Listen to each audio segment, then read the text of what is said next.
warahmatullahi wabarakatuh. Alhamdulillah, minggu ni dapat kita menyambung lagi apa yang dapat kita ikuti minggu-minggu yang sebelumnya. Masih lagi dengan tajuk haid, nifas dan juga istihadah, Ustaz ya. Jadi sebelum kita nak masuk lagi, mungkin ada macam biasalah kita ulang kaji dulu sikit. Silakan Ustaz. Allahumma salli ala sayyidina Muhammad wa ala ali sayyidina Muhammad. Assalamualaikum warahmatullahi wabarakatuh. Alhamdulillahi rabbil alamin.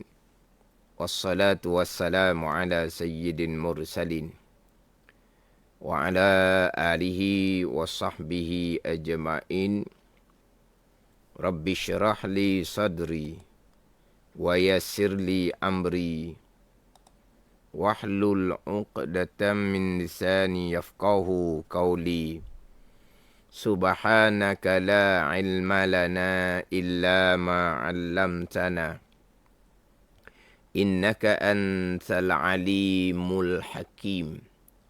Wala hawla wala quwwata illa billahil aliyyil azim.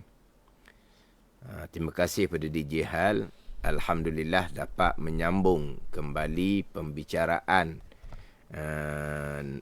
berkaitan dengan haid, nifas dan istihadah menggunakan kitab Idaman Penuntut. Yang mana minggu lepas sidang pendengar sudah masuk bicara berkaitan dengan darah nifas. Apa dia takrifan darah nifas. Jadi pembicaraan takrifan darah nifas tu belum habis lagi lah hak dibaca dalam kitab tu. Cuma ambil asas-asas dia dahulu hak berkaitan dengan takrifan darah nifas. Jadi berkait dengan darah haid terdahulu, takrifan selesai dah darah nifas. Ini pembicaraan berkaitan dengan taharah. Pembicaraan berkaitan dengan sembahyang. Jadi jangan timbul cara bak darah orang perempuan. Ini bicara hukum hakam berkaitan dengan sembahyang.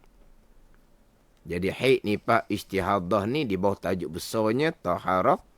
Taharah bersuci menjadi syarat utama untuk sah sembahyang. Berkaitan dengan haid, nifas, istihadah ni juga berkaitan dengan kewajipan sembahyang kekal ataupun kewajipan sembahyang sudah tidak kekal. Haid, nifas menggugurkan kewajipan sembahyang. Istihadah hadas kecil. Haid, nifas hadas besar yang menggugurkan kewajipan sembahyang.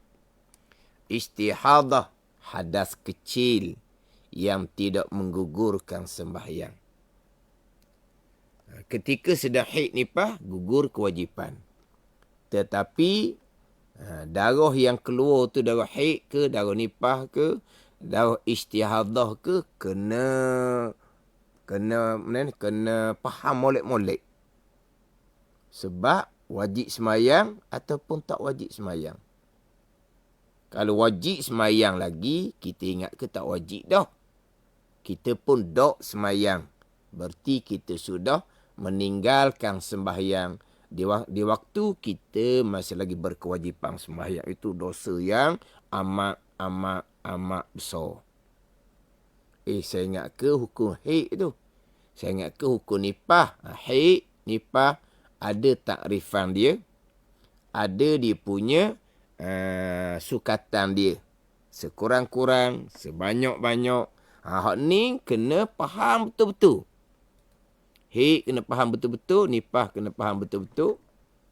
Dan menjadi tanggungjawab besar kepada ibu bapa memahamkan anak masing-masing berkaitan dengan darah haid, nifas yang menggugurkan kewajipan sembahyang, darah istihadah tidak menggugurkan kewajipan sembahyang. Jadi insyaAllah untuk minggu ini akan ulang sekali lagi takrifan darah nifas dalam mazhab Syafi'i kita. Manakah darah nifas? Manakah darah nifas Jadi hak minggu lepas pun cukup dah.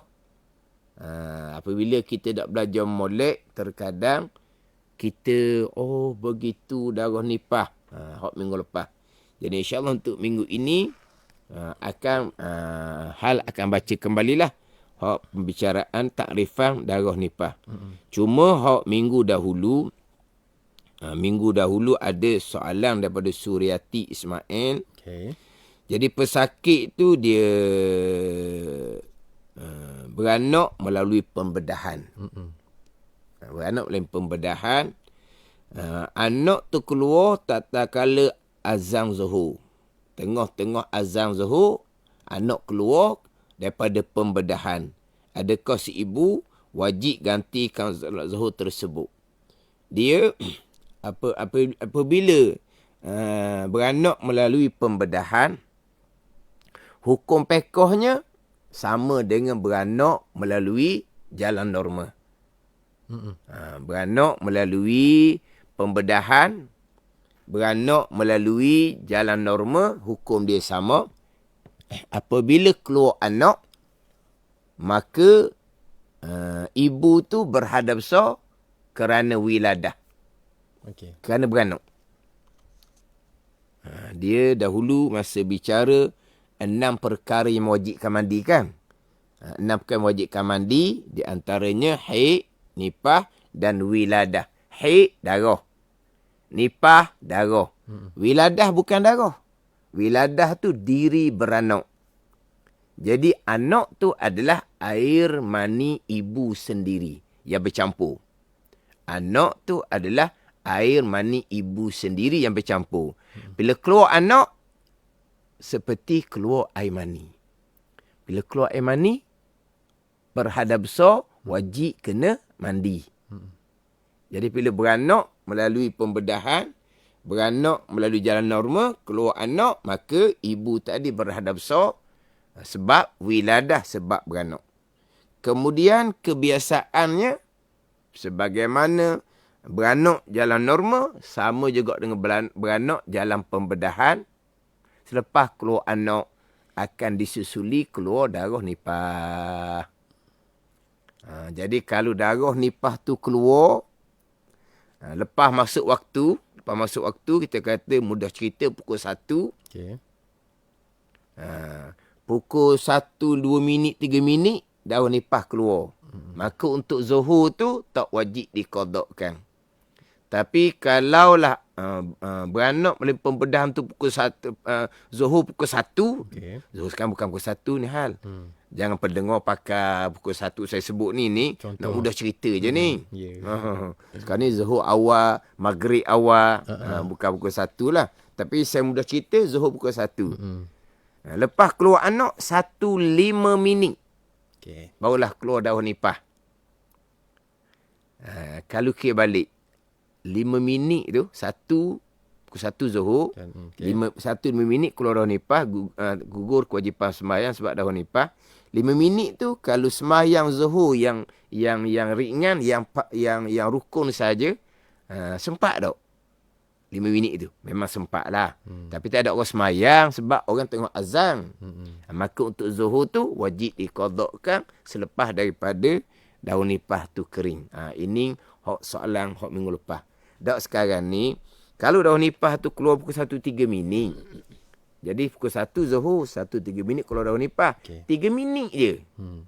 Waktu zuhur, dia belum lagi nipah. 3 minit kalau sembahyang 4 rakaat, sempat ke tak? Memang tak sempat sangat lah. Zuhur tak kena qada. Kalau pukul zuhur pukul 1, keluar daun nipah pukul 1.5 minit. 5 minit tu kalau sembahyang zuhur, sempat tu. Tak ada orang sembahyang pun lagi masa tu. Jadi untuk zuhur tu, dia kena qada apabila kemudian hari daun nipah kering. Tu soalan hak minggu lepas. Baik. Jadi kita balik semula hal. Dalam kitab kita ni pembicaraan takrif. Bahasa Arab. Takrif ni bahasa Arab. Bahasa Melayu pengenalan lah. Definisi darah nipah. Jadi kalau sidang pendengar pakai kitab idaman penuntut jawinya, muka surat 41 baris yang ketujuh daripada bawah. Kalau hak Jawi lah, hal pakai rumi. Ya, betul. Hak Rumi muka surat 19, bawah tajuk haid nifas dan juga istihadah lah. Jadi nifas itu darah yang keluar lepas beranak kira-kira sebelum sampai masa 15 hari dari tarikh beranak. Sekiranya ia keluar setelah habis masa yang tersebut, maka darah itu ialah darah haid, bukan darah nifas. Yang demikian tiada nifas bagi perempuan itu. Adapun darah yang keluar sebelum keluar anak atau keluar berserta dengan anak tiada dinamakan darah nifas. Malahan dinamakan darah fasid. Dalam kurungan kotor saja. Itu pun jika tidak bersambung dengan haid yang lebih dahulu. Jadi dua perenggang yang hal baca tu, minggu lepas saya hanya ambil hak takrifan definisi nifas sahaja. Lepas tu ada dua tempat tu hak minggu lepas saya tak ura pun lagi. So kira-kira ia keluar setelah habis masa yang tersebut, maka darah itu ialah darah haid. Saya belum cerita. Kemudian hak berkaitan itu pun jika tidak bersama dengan haid yang dahulu, itu kita akan bicara kembali. Cuma saya nak ulang kaji balik sidang pendengar, apa dia definisi darah nifas. Darah nifas darah yang keluar lepas beranak. Selepas selesai keluar anak. Itu dia panggil darah nifas. Lepas beranak ni, kalau anak seorang, lepas beranak seorang. Kalau anak kembar, lepas beranak, keluar hak kembar. Hak kalau kembar dua, keluar kedua-dua hak kembar. Yeah. Keluar, lepas dia beranak tu lah, keluar darah. Barulah dipanggil darah nifas. Jelas dalam kitab kita ni? Adapun darah yang keluar sebelum keluar anak. Sebab sebelum keluar anak, darah sudah keluar. Atau keluar berserta dengan anak. Darah yang keluar bersama dengan anak. Tiada dinamakan darah nifas. Tengok. Hak ni kadang-kadang sidang pendengar tak ambil molek. Tak kenal molek apa dia darah nifas yang sebenar. Darah nifas, darah yang keluar lepas beranak. Selesai keluar anak, keluar darah. Dipanggil darah nifas. Tapi darah sebelum keluar anak, darah keluar banyak dah. Ketika berserta dengan anak, lagilah banyak darahnya. Itu tidak dinamakan darah nifas. Itu darah pasik juga. Darah kerana kesang daripada beranak tu. Bila nak beranak, anak akan keluar. Okay. Jadi bila anak tu keluar, dia akan jadi terbelah. Dia akan jadi luka. Tu darah. Itu bukan darah nifas. Itu darah kerana anak nak keluar. Maka keluarlah darah kerana cedera lah maknanya kalau kita kata kau. Kan terpaksa kena jahit kemudian kan. Yeah. Luka. Luka kerana anak nak keluar. Jadi darah yang keluar sebelum beranak beserta dengan anak tiada dinamakan darah nifas. Tu okey lagi. Pada ni takrifan tu. Kita rasa macam okeylah. Tak apalah, kita faham bahawa darah nifas ni selepas dia selesai keluar anak. Apabila darah yang keluar sebelum keluar anak bukan darah nifas, bila darah yang keluar berserta dengan anak bukan darah nifas, maka darah nifas lah yang menggugurkan kewajipan sembahyang. Apabila darah yang keluar tu bukan darah nifas, maka kekal kewajipan sembahyang. Hak ni. Hak ni satu lagi ni. Kekal kewajipan sembahyang. Ini duduk atas katil bersaling ni. Bilik bersaling, bilik beranak ni. Dalam keadaan sangat-sangat sakit ni. Kena ingat baik sidang pendengar.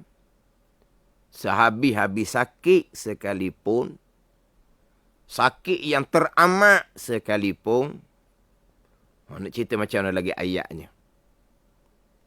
Sakit yang seberat-berat sekalipun, sakit telajuk. Sakit telajuk. Sakit telajuk. Sakit sangat. Tidak gugur kewajipan sembahyang selagi akalnya sedar. Gitu je. Ni. Sakit telajuk ke, sakit macam mana ke, sakit tak boleh nak cerita ke, sakit 50-50 dengan kematian ke, sehabis-habis sakit, seberat-berat sakit, melolong sekalipun, terkencing sekalipun, nak cerita ayat macam lagi sedang pendengar, tidak akan gugur kewajipan sembahyang selagi akal sedar. Jadi bila darah tu bukan darah nipah, kekal kewajipan sembahyang atas pesakit yang sedang berada atas katil untuk beranak.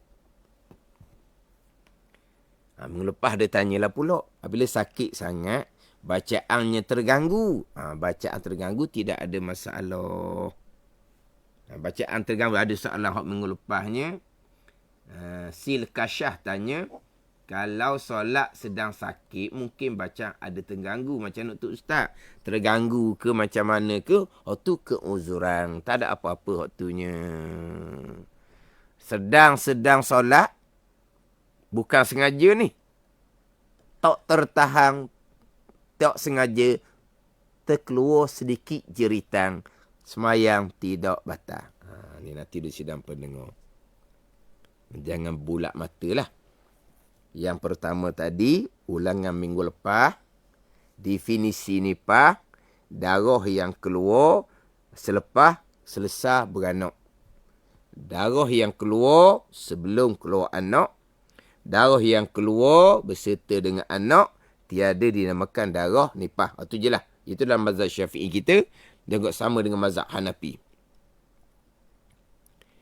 Apabila bukan darah nipah, kekal kewajipan sembahyang. Sekarang, masuk bilik bersalingnya sebelum zuhur. Sebelum zuhur. Kalau sebelum asar tu, kita masuk bilik bersaling, kita kena semayang zuhur awal-awal tadilah, pukul 1. Serta jamak takhir dengan semayang asar. Jamak je, bukan kasar. Jamak saja. Ada ni. Tapi sekarang ni, dia masuk bilik bersaling tu, dalam pukul 12.30 kita kata. Zuhur lambat lagi. Duduk dalam tu lama.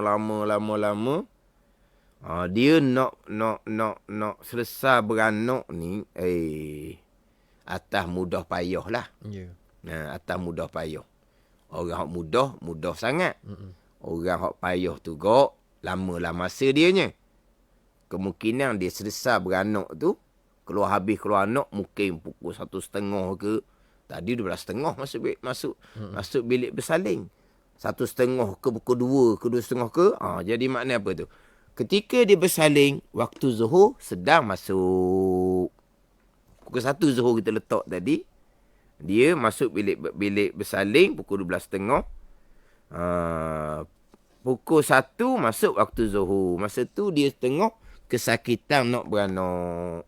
Bila nipahnya, selesai beranak 1.30. Selesai beranak mungkin pukul 2, 2.30. Bila masuk waktu zuhur, sidang pendengar, kekal kewajipan semayang. Sebab belum lagi ada darah nipah. Darah keluar sebelum beranak. Darah keluar bersama anak, itu bukan darah nipah. Kita bicara mazhab Syafi'i ni dahulu, sidang pendengar. Jangan cepat-cepat pula. Orang sekarang ni suka menggunakan satu perkataan. Agama ni mudah. Jangan menyusahkan agama. Ni ayat. Ayat orang sekarang. Agama mudah, betul? Agama mudah. Jangan menyusahkan. Memang kita tidak menyusahkan. Kita ceritalah pula masa mana agama tu mudah. Tapi bukan buat mudah-mudah dengan agama. Dan tidak susah. Melainkan bagi orang yang tak mau buat, susah belaka. Orang tak semayang. Kenapa budak semayang? Allah susahnya lah, sibuknya lah. Susah juga dia kata. Padahal orang lain, molek-molek ada semayang. Susah daripada dia laginya. Sibuk kerja daripada dia laginya. Molek-molek ada boleh semayang. Jadi jangan buat mudah-mudah kata gitu. Memang agama ni mudah. Jangan buat mudah-mudah dengan agama. Memang agama mudah. Ad-dinu yusrun. Agama memang mudah. Mudah ni. Sekarang ni, dalam keadaan, duduk atas katil untuk bersaling. Masuk waktu zuhur. Kita sedang kesakitan. Untuk berwuduk, memang tak mungkin sama sekali dah.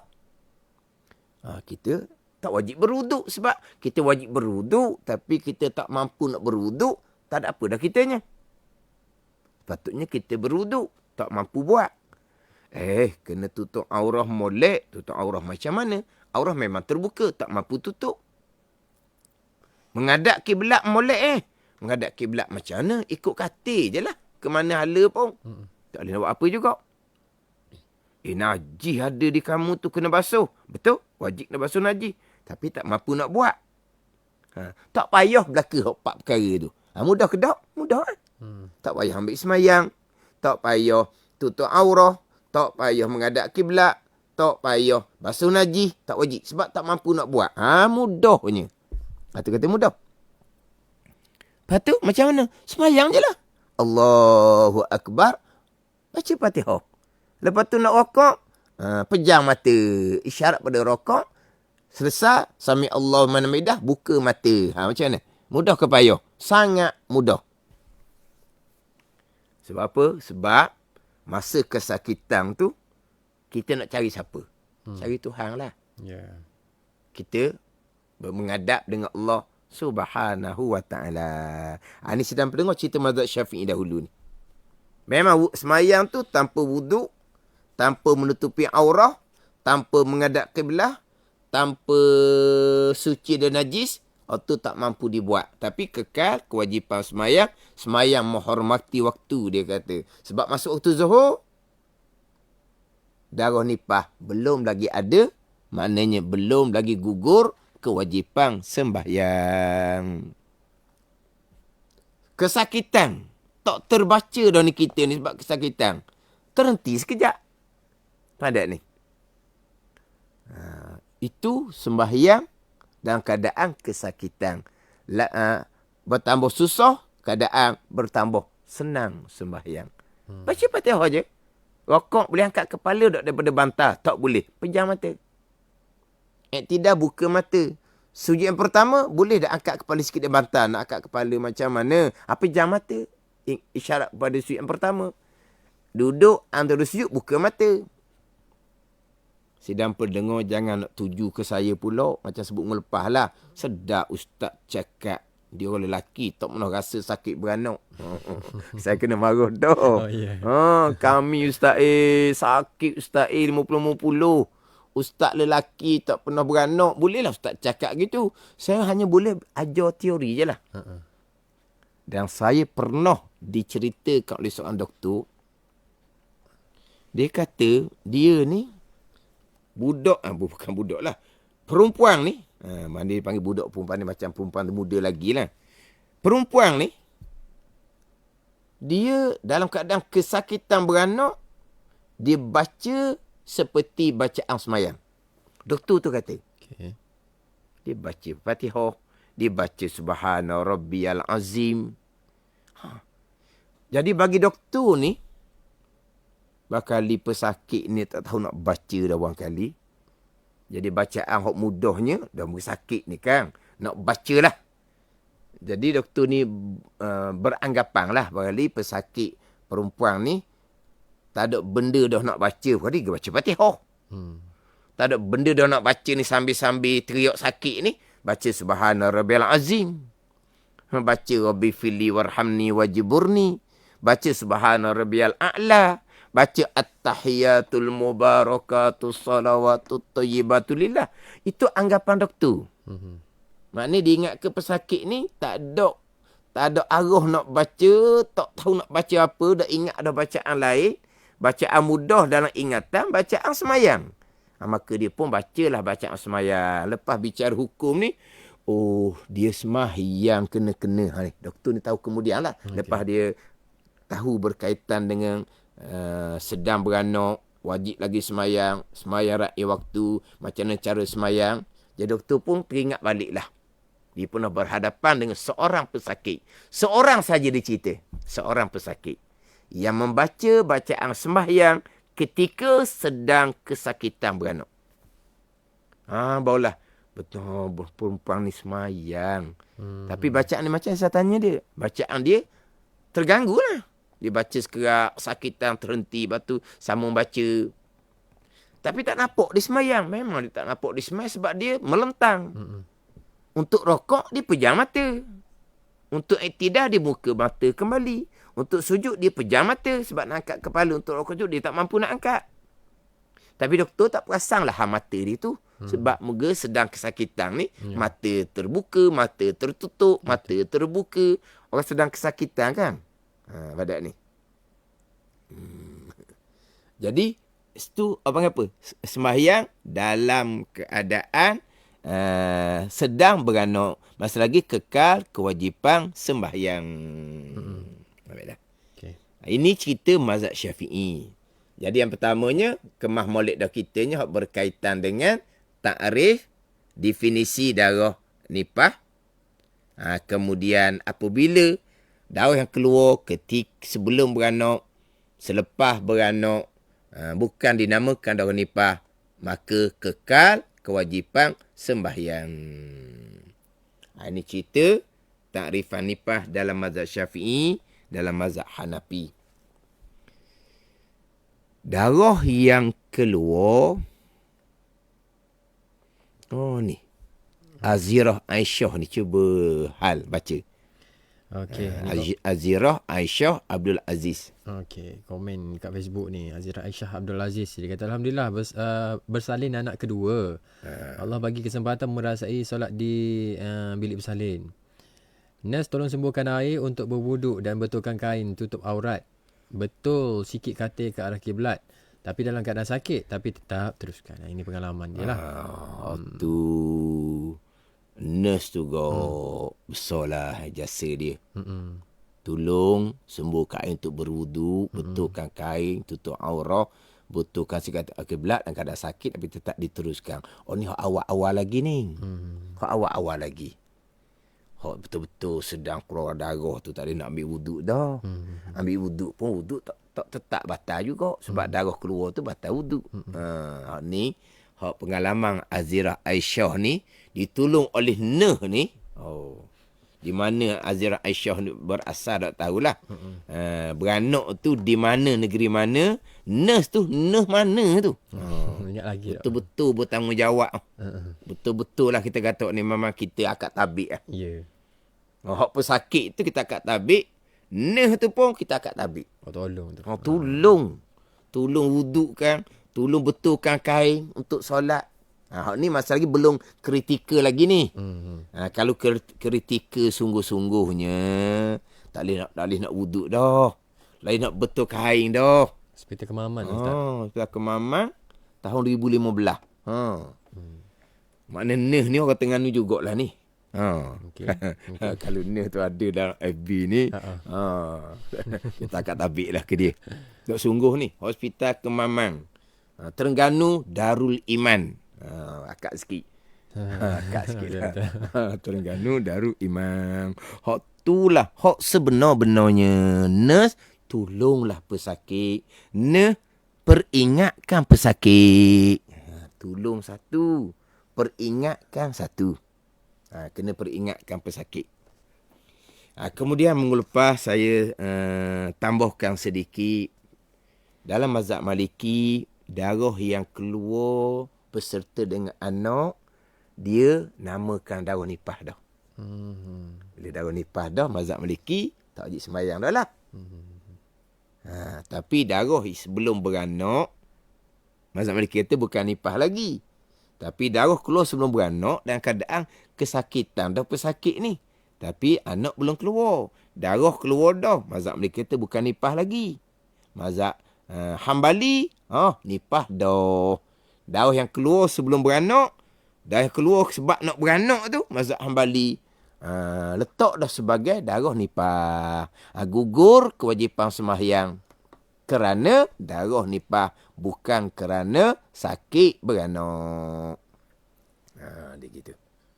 Jadi kalau saya cerita mazhab Syafi'i tadi tu, kalau tak mampu nak buat, pakai mazhab Maliki pun boleh, pakai mazhab Hambali pun boleh. Ni kitab kita ni kan. Yeah. Adapun darah yang keluar sebelum keluar anak, bukan darah nipah. Mazhab Hambali nipah dah. Okey. Atau keluar berserta dengan anak, bukan darah nipah mazhab Syafi'i. Mazhab Maliki nipah dah.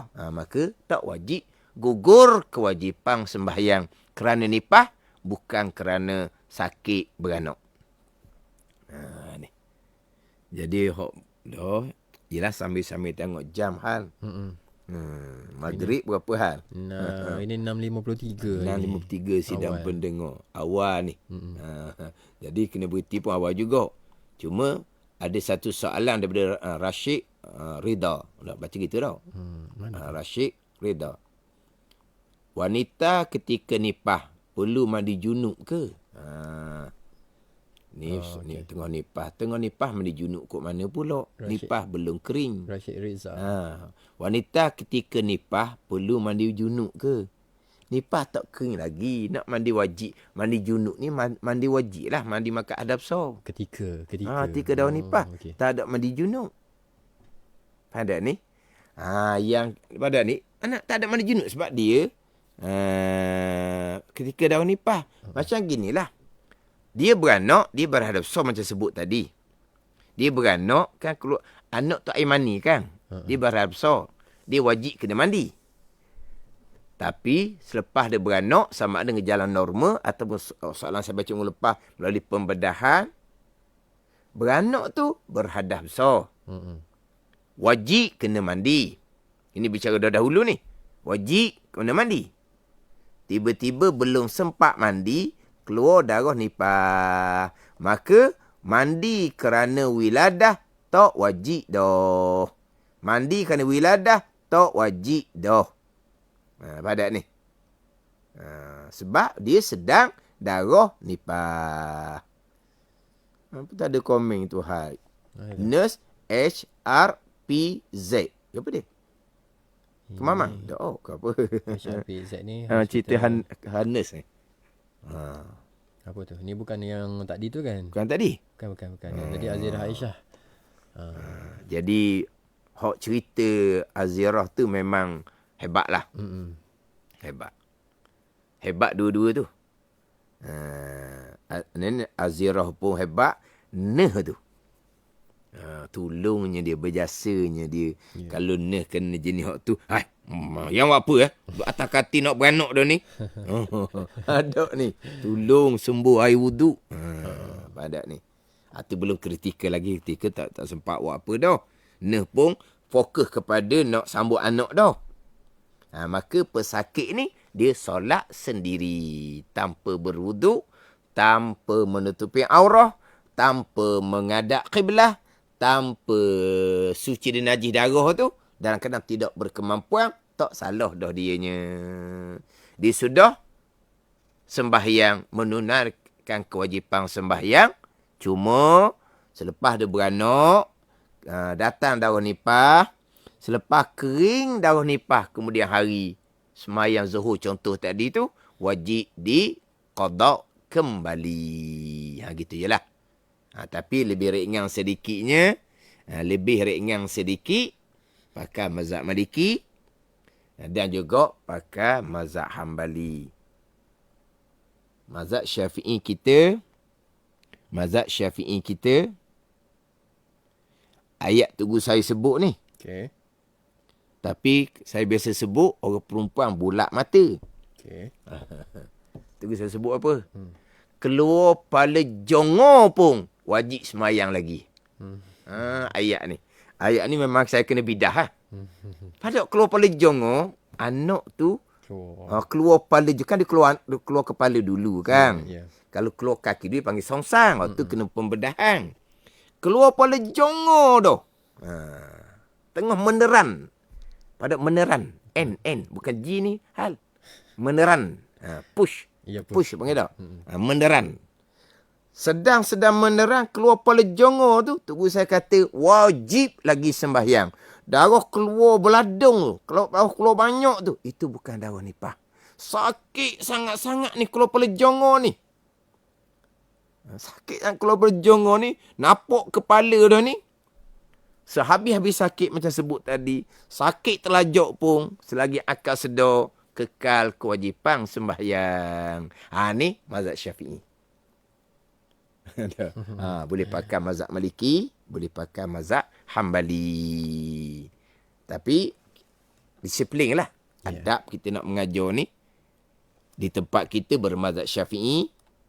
Kitab idaman penuntut bermazhab Syafi'i. Sedang pendengar, saya kena cerita mazhab Syafi'i. Gitu je. Barulah nampak macam Allah kesakitan sangat. Kesakitan sangat, wajib semayang. Wajib semayang dengan cara yang paling mudah. Hanya baca sekadar kuasa, pejam mata untuk rokok dan sujud, tidak ada kepayahan pun. Sebab sakit sangat-sangat ni, kita nak menghadap Allah Subhanahu wa ta'ala. Tapi kita lemah. Tak mampu nak buat. Pakai mazhab Maliki, mazhab Hambali. Darah yang keluar tu, berserta dengan anak sebelum beranak, dipanggil darah nipah.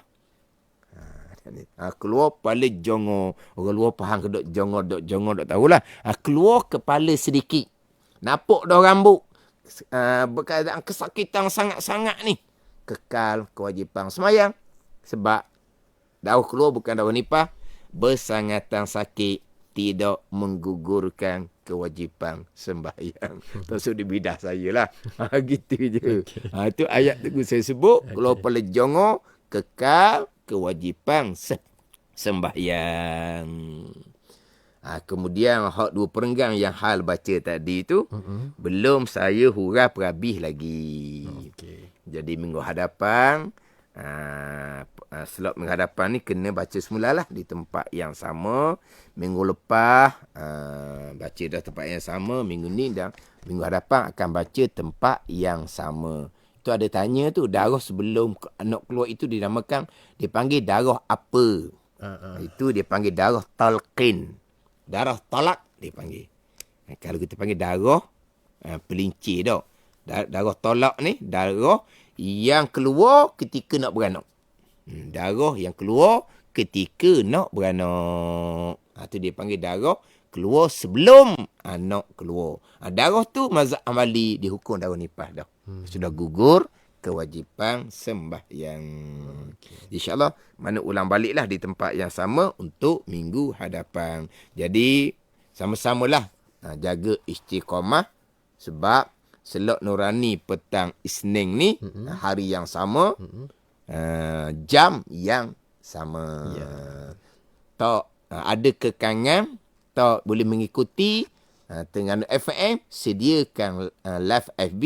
Jadi dalam FB-nya boleh ikuti semula dan paparan yang ada selepas selesai slot ni petang ni dengan tunggu minggu hadapan pula memang sangat tinggi peningkatan dia. Maknanya sangat ramai orang yang mengikuti bukan pada masa live ni. Selepas dia live. Kemungkinan dia mengulangi, kemungkinan pada masa live ni dia tidak ada kesempatan. Jadi sangat jauh perbezaan paparan petang ni selepas selesai dengan paparan hadapan. Alhamdulillah. Kenapa? Sama-sama ambil kesempatan. Memahamkan lagi agama berkaitan dengan haid, nifas, istihadah, bicara taharah berkait dengan bicara sembahyang tiang agama. Baik. Wallahu a'lam. Jadi nanti anda boleh saksikan semula video dekat page Terengganu FM, cari dekat ruangan video ya. Seperti biasa Ustaz, sebelum berakhir kita ada doa penutup, silakan. Bismillahirrahmanirrahim. Alhamdulillahirabbil alamin. Wassalatu wassalamu ala sayyidil mursalin wa ala alihi wa sahbihi ajma'in. Allahumma ftah alaina futuhal arifin. Allahumma allimna ilma akdamin wa fahimna famas sabiqin warzuqna ruqat talibin. Allahumma zidna ilman